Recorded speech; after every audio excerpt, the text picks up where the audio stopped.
Good evening, everyone, and welcome to the Social Media Let's Use It for Good webinar. My name is Kate Reich, and I am the Director of Marketing for the National Catholic Educational Association. I'm the organizer for today's webinar and will help you with any technical questions you may have about the event.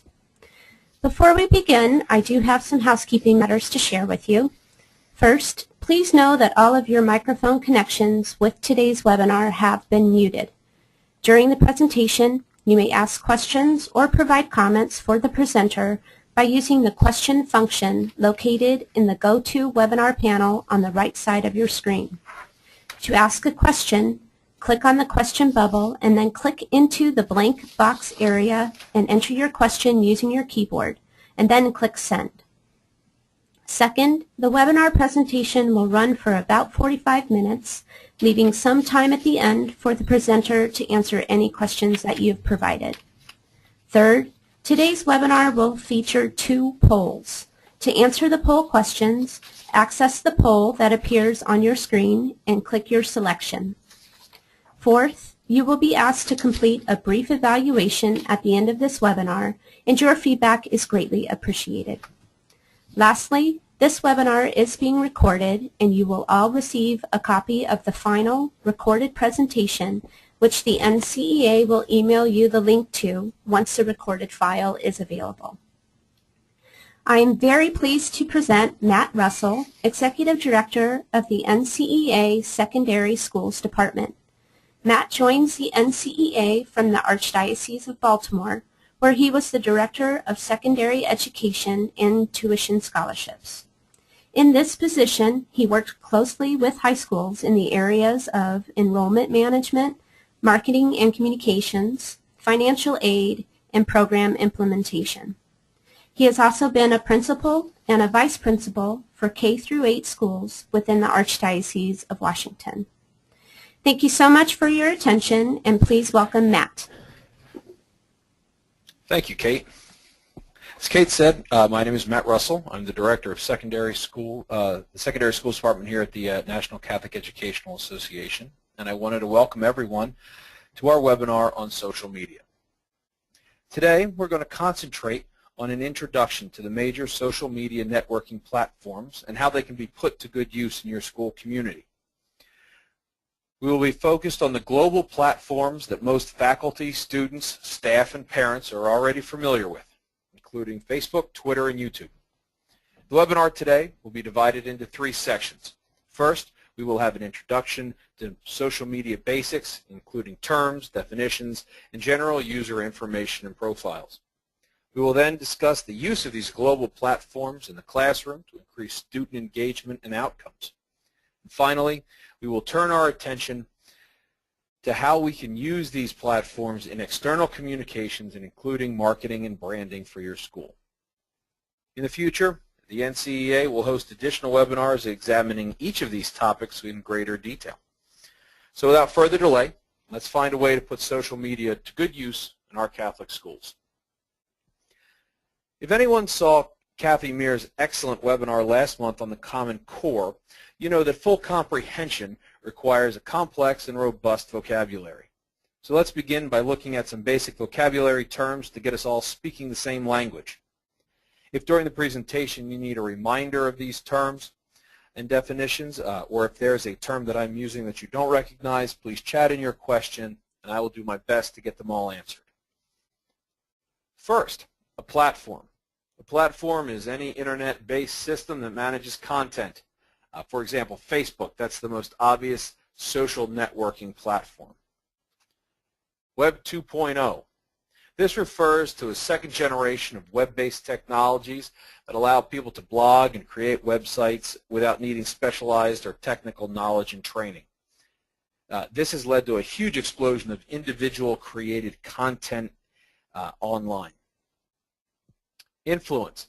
This is an individual's importance online. It is measured by the size and scope of one's online audience. Viral.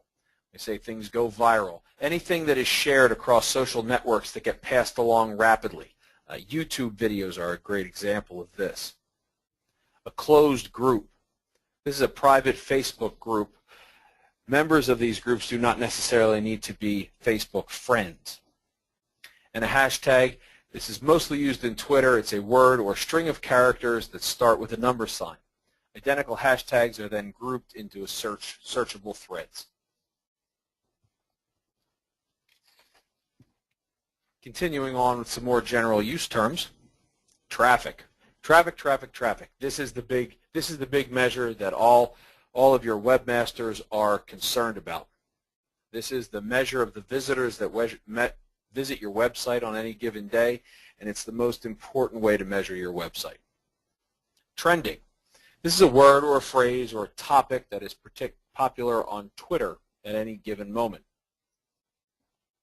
Wikis. These are simple informational web pages that can be edited by users. Wikipedia is the clearest example of this, but it's not the only one, and there are many smaller wiki sites that can be set up. A blog. A blog is a site that is updated frequently by an individual or a group to record opinions or disseminate information. Microblogging. These are short messages posted from a social media account. Facebook statuses and Twitter posts are two obvious examples of microblogging. So let's look at the major platforms that we'll be discussing today. The first of which is Facebook. This is the big behemoth of the social networking sites. It's used by more than 2/3 of all social media users. And in fact, Facebook has over 1 billion users worldwide, with more than half of those users engaging exclusively on mobile devices. Twitter. Twitter is the online social networking and microblogging site. Users send and read text-based messages of up to 140 characters known as tweets. YouTube. YouTube is the video sharing, it's a sharing video social website. And Pinterest. Pinterest is a pinboard-style photo sharing website that allows users to create and manage theme-based image collections.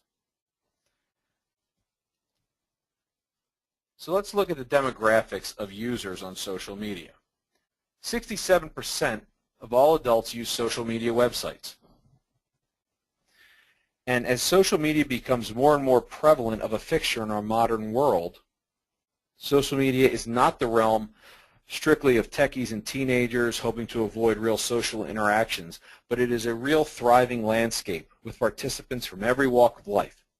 More and more parents and young adults are exclusively getting their information and making decisions based on that information from the online environment. This includes shaping their thoughts and feelings about your school and your community. Additionally, we know that 2/3 of all Facebook users, or all social media users, have a post-collegiate level of education.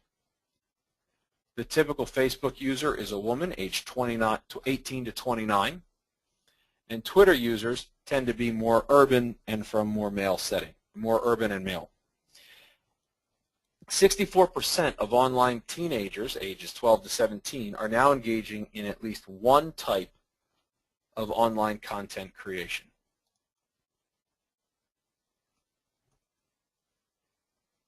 So as we look at how people are using sites like Facebook, we begin to learn some interesting facts. And in fact, rather than being socially isolating, it turns out that people that use social networking sites are increasingly using these to keep up with very close social ties. The average user of a social network reports more and closer and stronger ties with people and are half as likely to become isolated socially as our non-social media using friends. They're using sites like Facebook and LinkedIn and Twitter to revive long dormant relationships. Facebook users report more trusting and closer relationships. Internet users get more support from their social ties, and Facebook users report the strongest support from their social ties of all Internet users. And Facebook users are much more likely to be politically engaged than most average Americans. The use of the internet and social sites has changed the way people are finding and using and creating content as well. 46% of adult internet users report that they have posted original photos or videos online. These people, we call them creators. If they're creating content and posting that online, we're calling them creators. 41% of adult internet users have taken photos and videos that they found online and they repost them on sites for sharing images. We call these people content curators. They're gathering up the information and disseminating it out again to their social network. All of this information comes to us from the Pew Internet and American Life Project. So now we have some basic understanding of social media. Let's turn to how we're using social media within our schools. So we have a quick poll that we're going to put up about how you use social media within your school. And it's going to record whether you're using Facebook, Twitter, YouTube, or a combination of these. You can answer one or any of them that apply or none of the above. And we'll leave that up for a few seconds and allow everyone to respond. And then we'll talk a little bit quickly about what those responses look like. So just go ahead and click, and then we'll close that out. And then we'll take a look at what the responses look like. So 18% of us are using Facebook or Twitter. 36% of people are using Facebook. 50% of the people here are using YouTube. And 27% of us are not using any social media within the school at all yet. And I say yet because as that grows, more and more of you are going to be using social media within your school. This quote from Will Richardson, who is a 20-year classroom teacher turned internet and web-based education evangelist, it really highlights the important juncture that we're at as educators. The professional world that we will be sending our students into, and therefore the world we should be preparing them for, is a deeply interconnected, fast-paced, multimedia and multitask world that's based almost as much online as it is in the real world. Our task as Catholic educators is to teach our students not only the what and the how, but also the deeper question of why they should be using this technology in safe, ethical, and age-appropriate ways as they delve into the online world. If we don't do that, it is, as Mr. Richardson says, like giving kids the keys to the car without teaching them how to safely operate the machine. What the current statistics tell us is that more than half of our students are already engaging in some form of online content creation, and that's without any direction from teachers or schools. It's up to us to help foster this engagement and to give them the tools that they need to refine the products of their creation rather than find ways to stifle or eliminate that creativity. In fact, 35% of all teenage girls are already blogging. That's compared with 20% of boys who are online. 54% of girls are posting photos online compared with 40% of boys. Boys, however, are nearly twice as likely as girls to create a video online. And half of the teens online who have posted videos, they have done that, and then almost 90% of those teens who've done that say that they then comment on other people's images. So they're engaged online. What that's showing us, they are engaged online and they are active. They're actively engaged online. And our challenge is going to be to find ways to engage them in the content of meaningful information as opposed to just their general pictures. So as we look at platforms in the classroom, great uses come to the forefront. There are many colleagues that we have out in the world today who are already engaging in these activities every day. A quick Google or Twitter search will find many great examples of how people are using social networking sites within their classroom. I have a few highlights here to talk about, but again, and I've got lots of resources here at the bottom of the page which will go out to you all in the presentation when we email it out afterwards. So that those will be there, so you don't need to worry about writing them down or anything. They'll be sent out to you. So Facebook, and Facebook, as we said, is a large social networking site. There are others that are not quite as broad, like Edmodo, which is education specific, but we're talking about Facebook in general. Okay. The key to using these is that you must be engaged, and engaged often, in using the site and getting information out and eliciting responses from your students, because if you're not engaged, then the students are not going to be engaged either. Now, for classrooms where the students would be under 13, this would be important. The engagement through Facebook and other accounts with age limits on them would be through their parents' accounts. And there's lots of great examples out there of kindergarten classrooms where the whole community is engaged through Facebook, and clearly they're using the parents' Facebook account to have that interaction. But post often. Post your notes, post your quizzes, class discussion, what's going on. Get the children engaged, get the parents engaged in what's going on in the classroom. As you become more comfortable, try expanding this to posting community-related events, lectures, things that are going on at the local museums, things that are going on at the school, getting them involved in the community. And then finally, posting and doing research and posting the resources that they find, encouraging their engagement and content creation across the global internet. Maybe a class blog that's written and maintained by the students would be a great way to do this. Always make sure that you're using video. That's a great way to engage the students as well. So that's a little bit about using Facebook. And then as we look at Twitter, and Twitter, as we said, is a microblogging site where people put out messages of 140 characters or less. This is a great way to drive dialogue between the students, between the teachers and the students, classroom discussions. It's also an excellent way to find and create information from across the internet. Activities that you could do with Twitter include, of course, notifying students of changes to the course content and schedules and other important information. Doing summative activities like asking students to do a reading and then posting a summary of their readings and their thoughts on that. Posting hyperlinks that the students find, resources that they find on a given topic for the class. Creating historical Twitter accounts. That's choosing a historical person and then creating an account for them, allowing the students to examine what sort of things they would be saying, how they would be speaking, those sorts of things. That's a great way to engage the students as well. And then finally, holding a Twitter stream, holding a discussion that's about the students that happens at a particular time that allows them all to become involved in the discussion. Again, we have resources here at the bottom that can be emailed out that will be included in the presentation as we distribute it. YouTube. YouTube is, again, that's the video sharing platform that is most commonly used, although there are others, but YouTube is the most common one. Clearly, the most obvious way that we see use of YouTube is in the creation of multimedia projects, and that's a great way to use YouTube.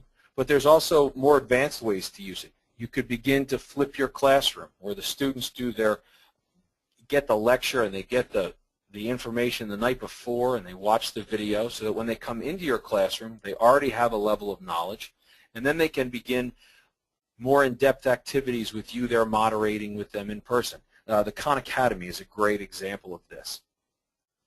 Using YouTube to create enthusiasms on specific subjects within your classroom. It's a fantastic use of this. It really grabs the kids' attention. And then finally, creating a resource center on YouTube for kids that are struggling or need a little extra help in one particular area or another. This allows them access to it, go to find that information on their time, and gives them control over finding the information that they need. So there's a lot of uses there for YouTube, and it really engages the kids in a great way. We have a bunch of resources here from Edutopia, which we will be sending out.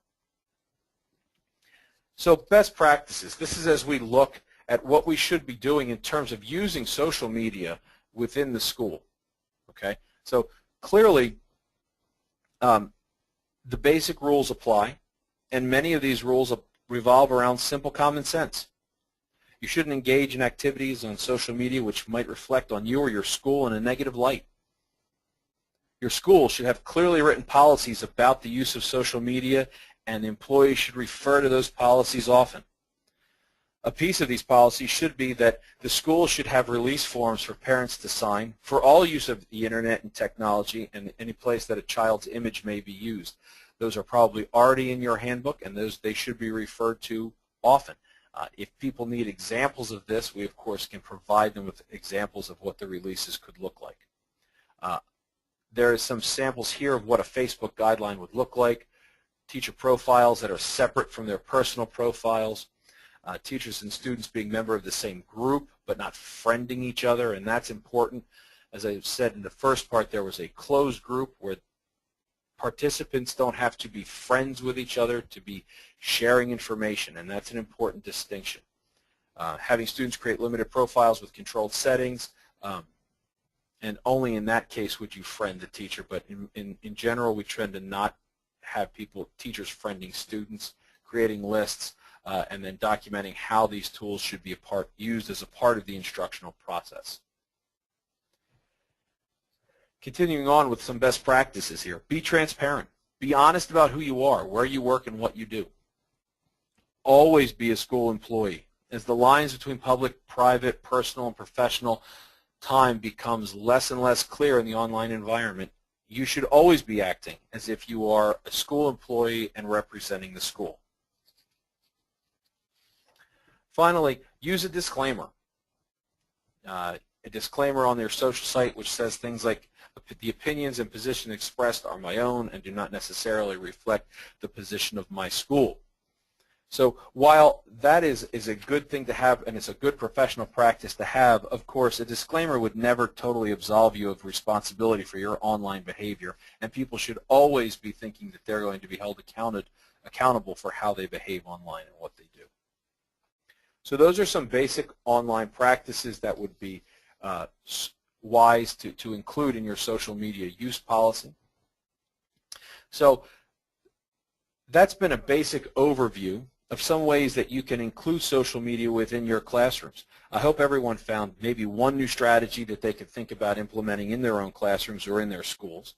And now let's look at external communications, including branding and marketing strategies using social media. Again, we're going to put up a quick poll, and we're going to see how people are engaging in the use of social media from the school to the greater community as a whole. Again, same rules would apply for this poll. We're looking at Facebook, Twitter, and YouTube, or a combination of these. And that poll will be open for a few seconds. So if everyone wants to go ahead and just mark all that would apply to you and how your school reaches out to the greater community as a whole.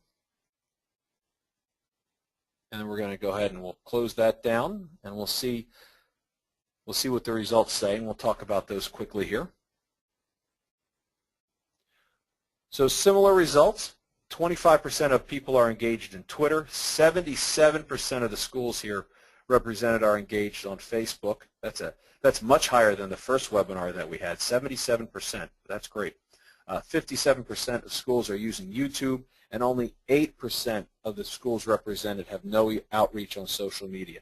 Well, that's great. Those are some very telling numbers there. It seems like we have an engaged group here for our second round of our webinar. So social media, as we look outward from the school, the most important thing to remember as you're implementing a social media plan for your school, social media is your friend, really. It absolutely is. Sometimes it may not seem it, but it is. You'll be able to engage most of your stakeholders with a consistent message in the most cost-effective way possible. Just let me give you some examples about why social media really is your friend and how you can help engage the parents using it. You already have a group of people that want to know what is going on. They're hungry for information, and they want to get it in an efficient, easy manner. So they're sort of tailor-made for social media. Parents are looking for ways to become more involved at the schools, and this is a great way to communicate that with them. And if you are communicating well with the parents, and if you are engaging them, you can take those parents and turn them into great product ambassadors for you. They will go out there and they will help sell your school to their social networks and their network of friends without you having to do any additional work. So It's a great way to engage people. It's a great way to get people more involved in your school. It's also your friend as we look at communication through the lens of branding your product, which is, of course, your school. And schools are no different than any other major brand, and social media gives us an easy way to create specific brands for the school without the large expense of a traditional branding and marketing plan. So how can we begin to use social media to help in these ways? Well, social media can help you build a relationship and become more trusted throughout your community. It helps to differentiate that relationship and create an emotional connection between you and your stakeholders that make your school a more remarkable and unmistakable quantity for your stakeholders. And finally, it will help to develop and nurture loyal fans, and they will look to you as essential. Okay, and then they will go out there and they will also spread the word about your school and what it does and how it does it. So there's lots of ways to engage people on this. There's lots of ways to help build a strong brand using social media. So as we look at the best practices that surround using social media in external communication and branding, okay, again, the basic policies are the most simple ones. They revolve around common sense. I really like these three. Be professional, be responsible, be respectful. Just like you would do if you were interacting with people in a face-to-face environment, in the online environment, the same holds true. Professional, responsible, respectful. If we're doing those things, we're going to start making some headway into branding ourselves properly. Specifically, when we're looking at branding and marketing strategies, you should consider some of the following things. First is communicating thought leadership. Okay, you would want your teachers and your school leaders to become thought leaders about what you are selling, which is the brand of the school, the mission of the school. Okay, and it's very easy for a brand, for the school, to lose credibility in this if you're overwhelming people with communication with no value. So one of the things to really think about is as you're communicating, make sure that what you're communicating out to your stakeholders has value. Okay? And value comes in many forms. It's designed to teach, entertain, ignite discussion, get honest feedback from your stakeholder community. And social media is a great platform to do that. Okay? It's an easy way for you to communicate your expertise in education, and by doing that, providing that great content, people will share that with others, and you will be demonstrated as a thought leader in your field of education, and your school will be a thought leader in that field as well. Be transparent. Okay? That's an area that a lot of school leaders sometimes fear, right? But that's a hurdle that we have to overcome. In today's world, transparency is a reality. People know what's going on. People will be talking about issues, positive or negative, and they'll be talking about those issues online. And we need to embrace this, and we need to get involved in guiding those conversations. Okay? From the world of business, there was a survey that was done by eMarketer and said 77% of buyers are more likely to buy from a company if their CEO is engaged on social media. And 82% of those people will trust the company more if the leader is involved in social media. Now, while those statistics are related to business, the same thing could be true if we inserted school leader for CEO, school for the company, and parents for the buyers. The parents would be more likely to trust and more likely to be involved in buying what the company is selling, what the school is selling, if the leaders are involved in social media and are communicating clear thought leadership. Having quick and responsive customer communication. And again, our parents are our customers at the school. They're the ones that are paying the bills.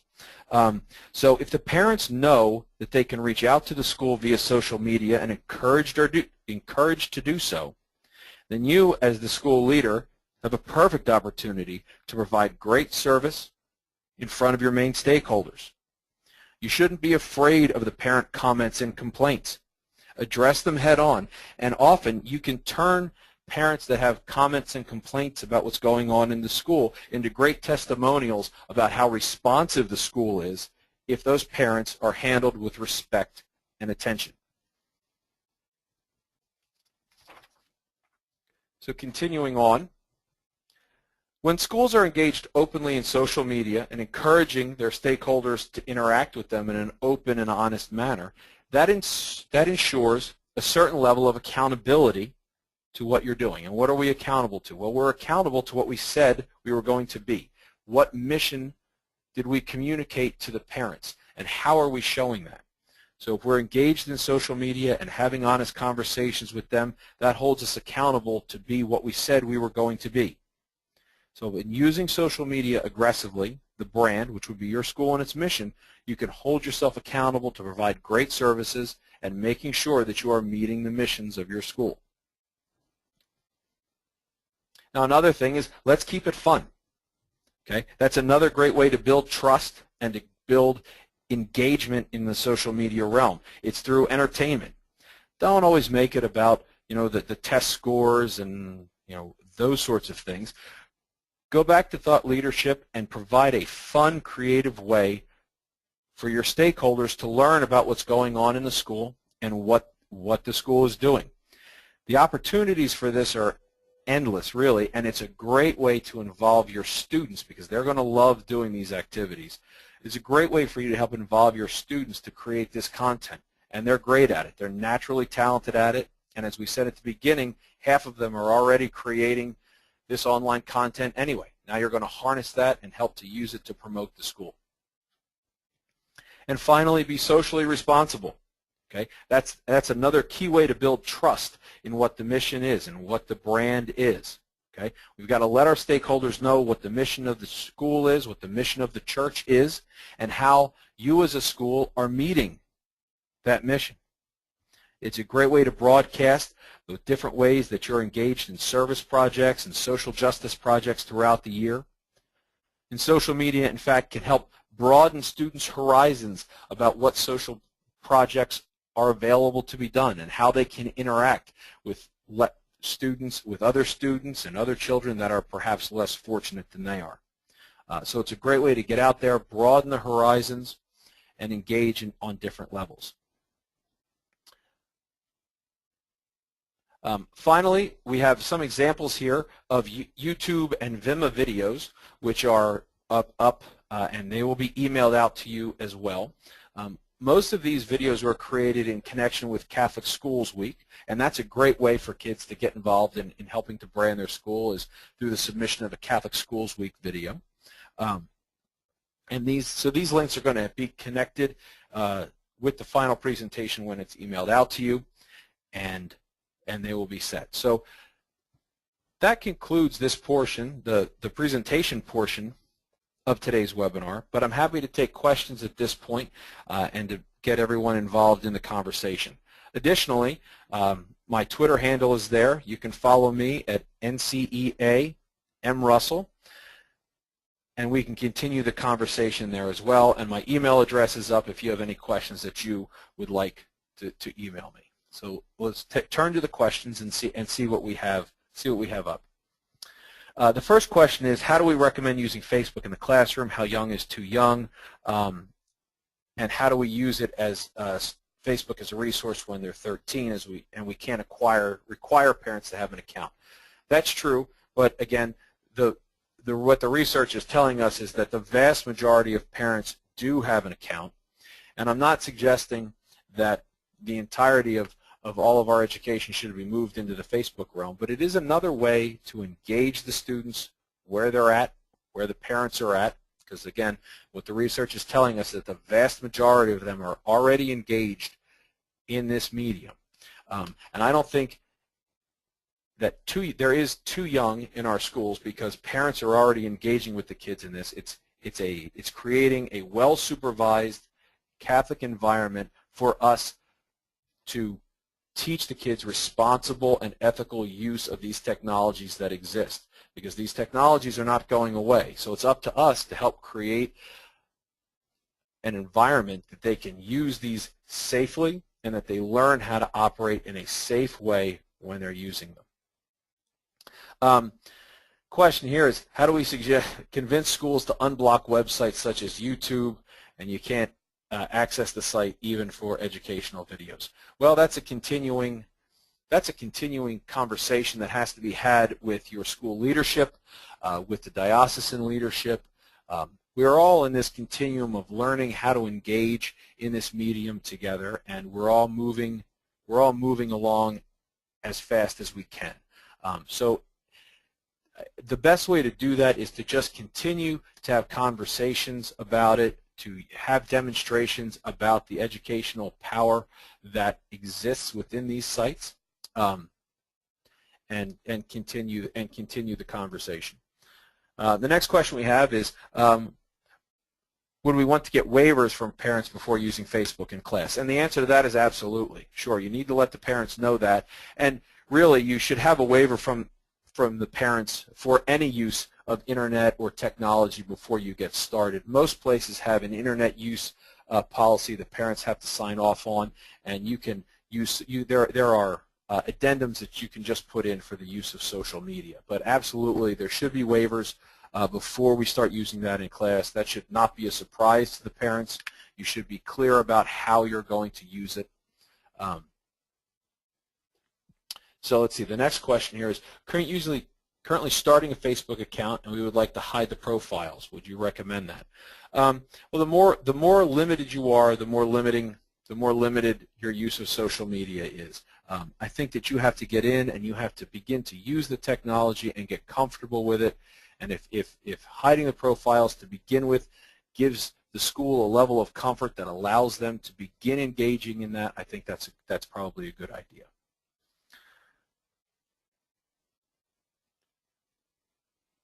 The next question is about filtering aspects on Facebook. How can we be compliant when Facebook posts can contain objectionable language and photos? Well, we have to be monitoring that, just like we have to be monitoring what the students are bringing in their backpack, and we have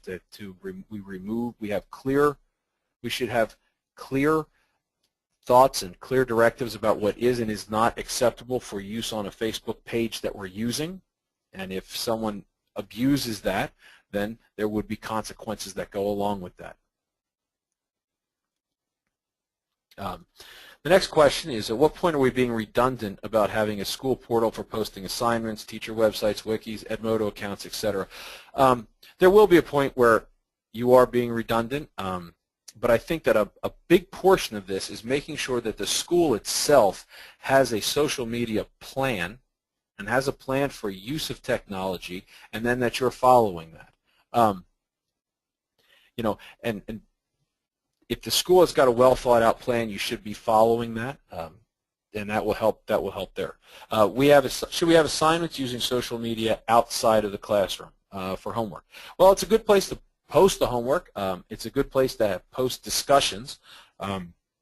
Depending on where you are in terms of having kids use that and what their ages are, sometimes going out and engaging in content creation and the dissemination of that can be a challenging and a little bit more advanced of an activity, but certainly a discussions about readings is a good place to use that.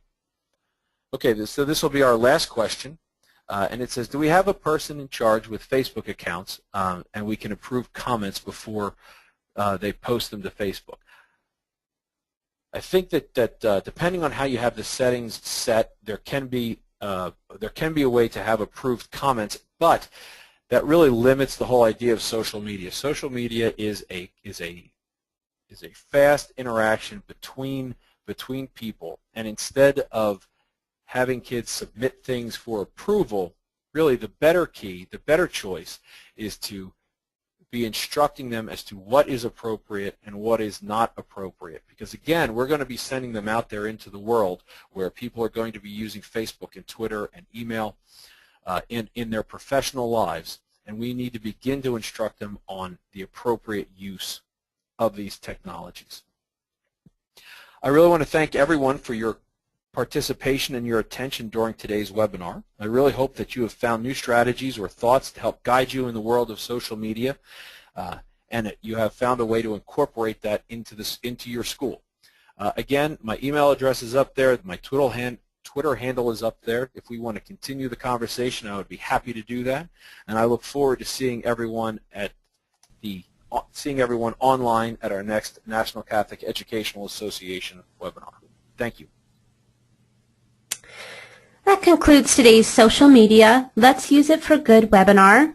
Please visit the rest of the series scheduled throughout the spring at www.ncea.org/webinars.asp.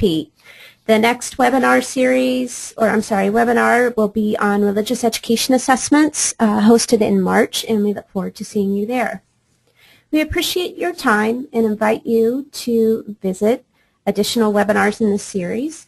Please be sure to complete a brief survey about this webinar.